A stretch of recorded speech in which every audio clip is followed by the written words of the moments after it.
बिस्मिल्लाहिर्रहमानिर्रहीम।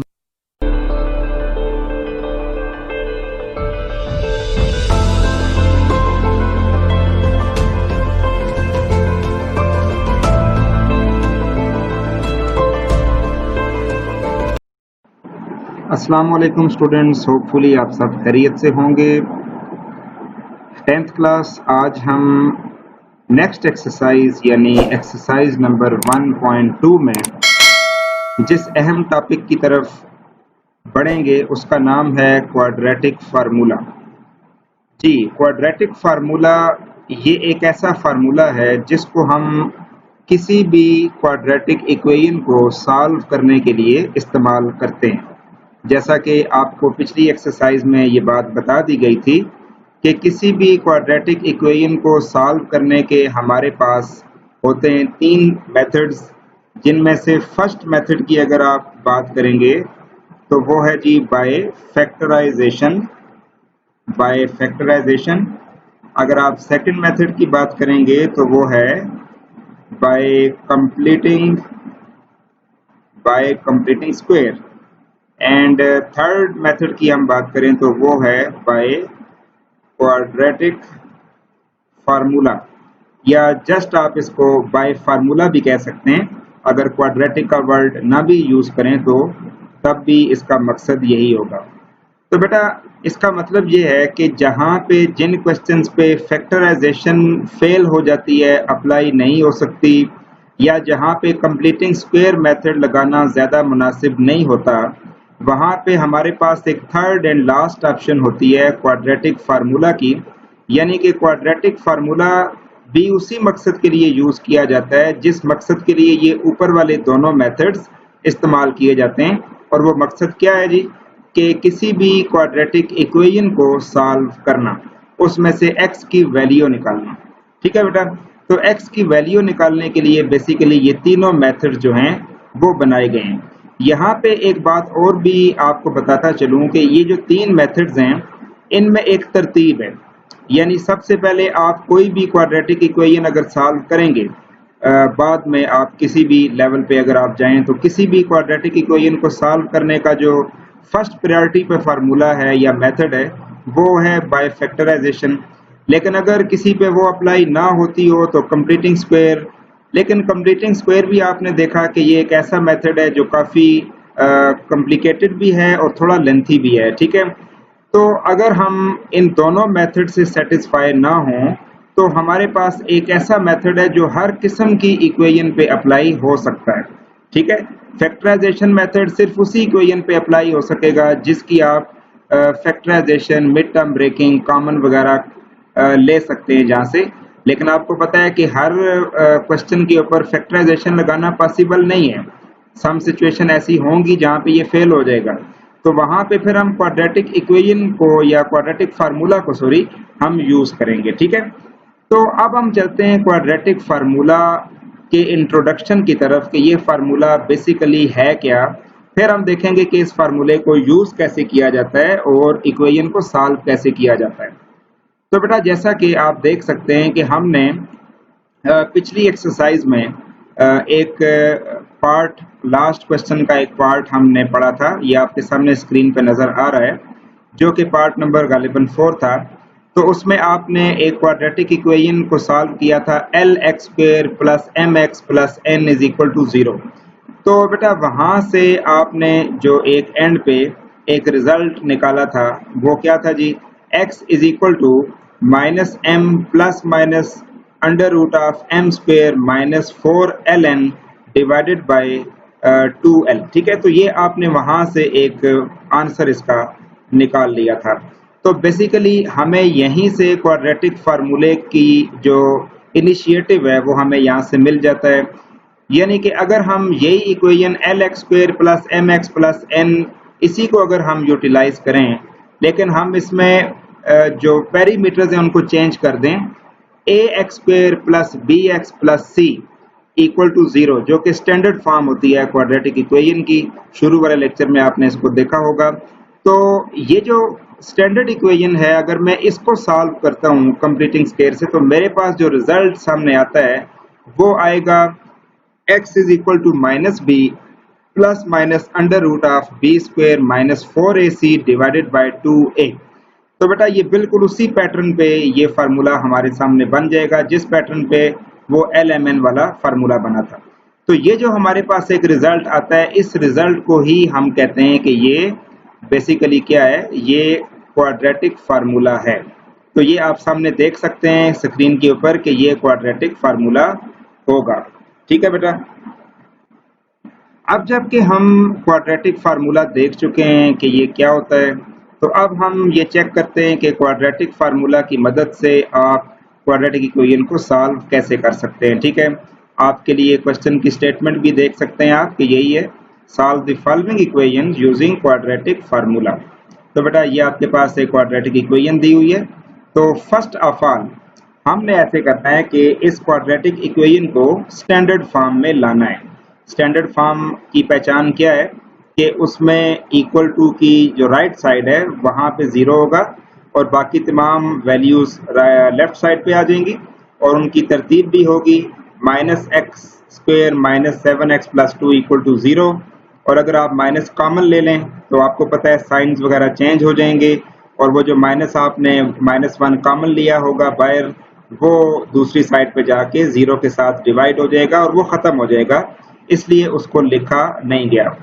बेटा अब आपने जब इसको स्टैंडर्ड फॉर्म में ला दिया, आपको पता है स्टैंडर्ड फॉर्म में कैसे लाते हैं, तो अब यहाँ से मेथड स्पेसिफिकली क्वाड्रेटिक फार्मूला का यूज़ हो रहा है, लिहाजा अब आप ज़रा मज़ीद कंसंट्रेशन के साथ इसको समझिएगा।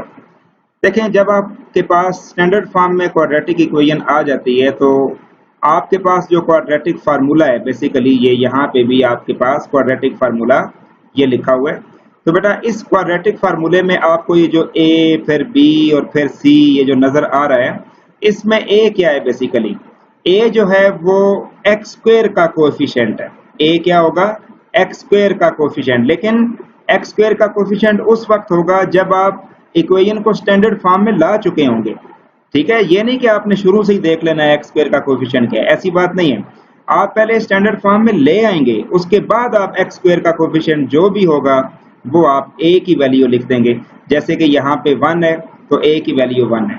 इसी तरह जो x का कोएफिशिएंट है साइन समेत, वो हो जाएगी b की वैल्यू जो कि 7 है, और जो कांस्टेंट वैल्यू है साइन समेत वो आपके पास c की वैल्यू हो जाएगी यानी कि -2। यहाँ पे आपके पास ये वैल्यू आ गई है। ठीक है बेटा, अब हमने ऐसे करना है कि क्वाड्रेटिक फार्मूला यहाँ पे लिख के इसमें वैल्यूज हमने जस्ट इसमें पुट कर देनी है। ठीक है, इसमें हम वैल्यूज पुट कर देंगे। ये देखें, b की वैल्यू पुट की प्लस माइनस, फिर b की वैल्यू पुट कर दी, माइनस है 4, ये a की वैल्यू है, ये c की है, फिर ये नीचे a की वैल्यू दोबारा है। ठीक है, अब हमने ऐसे करना है कि इनको सॉल्व करना है सिंपल। ये -7 प्लस माइनस, ये इसका स्क्वायर 49 हो गया, माइनस और माइनस प्लस हो गया, 4 1 the 4 and then 4 2 the 8 divided by 2। ठीक है, उसके बाद -7 है प्लस माइनस 49 प्लस 8, ये अंडर रूट ऑफ 57 आ जाएगा बाय 2। अब आपको पता है कि हम अंडर रूट को मजीद इसको 57 के रूट को मजीद अगर हम सॉल्व कर भी दें तो वो पॉइंट में आ जाएगा। तो पॉइंट में अगर हम लाने से बचना चाहते हैं तो आपके पास यही फिर आंसर जो है वो इसका फाइनल हो जाएगा। लेकिन अगर हम इसका अंडर रूट निकाल सकते तो फिर इसका अंडर रूट निकाला जाता, फिर उसको प्लस में अलहदा से सॉल्व किया जाता, माइनस में अलहदा से किया जाता, तो फिर हमारे पास अलग अलग दो आंसर्स निकल आते। लेकिन फिल वक्त ये जो आपके पास आंसर है ये भी बेसिकली दो वैल्यूज को रिप्रेजेंट कर रहा है, क्योंकि एक वैल्यू प्लस वाली है और दूसरी माइनस वाली है। ठीक है, तो ये खैर आपका इस क्वेश्चन का आंसर सामने आ गया। एक और क्वेश्चन देख लेते हैं बेटा। अब आप जरा देखिएगा कि जी, इसके बाद हम चलते हैं नेक्स्ट क्वेश्चन की तरफ। ये आपके पास पार्ट नंबर 2 आ गया। इसमें देखें ये क्वेश्चन दिया हुआ है और ये लकीली आपके पास क्या है कि स्टैंडर्ड फॉर्म में ही दिया हुआ है। तो आप यहाँ पे देख सकते हैं स्टैंडर्ड फॉर्म लिखी, तो साथ ही हमने बगैर किसी और प्रोसीजर के फौरन a, b और c की वैल्यूज आउट कर ली। x स्क्वायर का कोफिशिएंट a है, x का कोफिशिएंट b है, और विदाउट जो वेरिएबल यानी कांस्टेंट होती है वैल्यू वो c की होती है। उसके बाद आप क्वाड्रेटिक फार्मूला लिखेंगे, इसकी जगह पे इसको पुट करेंगे। पुट करने के बाद आपके पास ये सारी सिंप्लीफिकेशन आपके सामने है और ये x is equal to this आ जाएगा, ठीक है। और उसके बाद ये आप देख सकते हैं -8 plus minus under root of 44 divided by 10। उसके बाद बेटा -8 प्लस माइनस आपको पता है 44 का अगर एलसीएम लिया जाए तो वो 2 क्रॉस 2 क्रॉस 11 आ जाएगा डिवाइडेड बाय 10 है। और अगर आप 44 को यूं लिखना चाहें, अगर हम इसी 44 की जगह पे लिख देते 4 मल्टीप्लाई बाय 11 तो तब भी ठीक था। अब आपको पता है कि 4 का अगर रूट लिया जाए तो वो 2 आता है, तो हमने जस्ट 2 लिख दिया। 11 का अंडर रूट तो हम नहीं ले सकते, तो वो अंडर रूट ऑफ 11 इसी तरह आ जाएगा, ठीक है। अगर इसके मुताबिक बात की जाए तो 2 क्रॉस 2 आपको पता है 2 का स्क्वायर होता है। 2 का स्क्वायर जब हो जाएगा तो स्क्वायर अंडर रूट के साथ कट जाएगा, 2 फिर भी बाहर आ जाएगा। तो दोनों मेथड्स आप यूज कर सकते हैं जो सा आपको आसान लगे। उसके बाद ये जो 2 है और ये 8, इन दोनों में से आप 2 कॉमन ले सकते हैं। ऊपर वाली वैल्यूज में से 2 कॉमन आ सकता है। 2 कॉमन लेंगे, अंदर -4 प्लस माइनस और यहाँ पे 2 कॉमन आ गया शुरू में, तो सिर्फ अंडर रूट ऑफ 11 रह गया डिवाइडेड बाय 10 है। अब ये 2 इसके साथ कटेगा। यहाँ पे एक बात आपको बताता चलूँ एक एहतियाती तौर पे कि कुछ बच्चे क्या करते हैं कि यहाँ पे 8 और 10 को या 2 और 10 को इधर से ही कैंसिल कर देते हैं। हालांकि यहाँ से आप कैंसिल आउट ना 2 को कर सकते हैं ना 8 को, क्योंकि जब तक ऊपर दो वैल्यूज के दरमियान प्लस माइनस का साइन मौजूद रहेगा तब तक आप किसी एक वैल्यू को कैंसिल नहीं कर सकते। तो अब आप देखें जब 2 को कॉमन ले लेंगे तो ये 2 ब्रैकेट के बाहर आ जाएगा।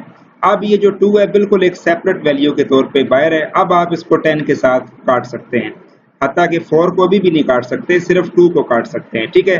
खैर ये तो एक सिंपल सा एक पॉइंट था, बाज़ बच्चों के जहन में नहीं होता, इसलिए मैंने रिपीट कर दिया। तो अब ये -4 plus minus under root of 11 divided by 5 है और ये आपके पास बेटा आंसर आ गया। ये आपके पास सेकंड पार्ट था। तो आज हम अपने लेक्चर को, इस वीडियो को यहीं पे एंड करते हैं और यहाँ तक आप सिर्फ क्वाड्रेटिक फार्मूले को अप्लाई करने का तरीका सीख चुके हैं। तो बेटा वीडियो के आखिर में आपको एक अहम बात ये बताता चलूँ कि जैसा कि आप जानते हैं कि क्वाड्रेटिक इक्वेशन को सॉल्व करने के हमारे पास 3 मेथड्स हैं, factorisation, completing square and quadratic formula. तो यहाँ पे जो अहम बात है वो ये है कि अगर आप किसी एक ही क्वेश्चन को, बेशक आप कोई भी इक्वेशन ले लें, अगर आप उसको तीनों मेथड से 1 बाय 1 सॉल्व करें, आप पहले उसको फैक्टराइजेशन से सॉल्व करें, उसके बाद आप उसी को कंप्लीटिंग स्क्वायर से सॉल्व करें, फिर उसी को आप क्वाड्रेटिक फार्मूले से भी सॉल्व करें, तो आपके पास जो आंसर आएगा तीनों मेथड से वो एक जैसा ही होगा, एक जैसा होना चाहिए। ऐसा नहीं होगा कि एक मेथड से कुछ और आंसर आ रहा है कि और दूसरे मेथड से कोई और आ रहा है, तीसरे से कोई और आ रहा है। तो ऐसा अगर हो रहा है तो उसका मतलब ये कि आप कहीं पे मिस्टेक कर रहे हैं, ठीक है। तो answer must be same by 3 methods of solving the quadratic equation, ठीक है। ये बात आपने ध्यान में रखनी है। इस वीक के लिए आपके पास एक छोटा सा टास्क है जो आप सब बच्चों ने परफॉर्म करना है, वो ये कि आप कोई भी 2 से 3 इक्वेशन को तीनों मेथड से सॉल्व करेंगे और उसको वेरीफाई करेंगे कि तीनों मेथड से आंसर सेम आता है या नहीं। इसके साथ ही मैं अपनी वीडियो को एंड करता हूँ। आप सब बच्चे अपना ख्याल रखिएगा, प्रैक्टिस जारी रखिएगा। अल्लाह हाफ़िज़।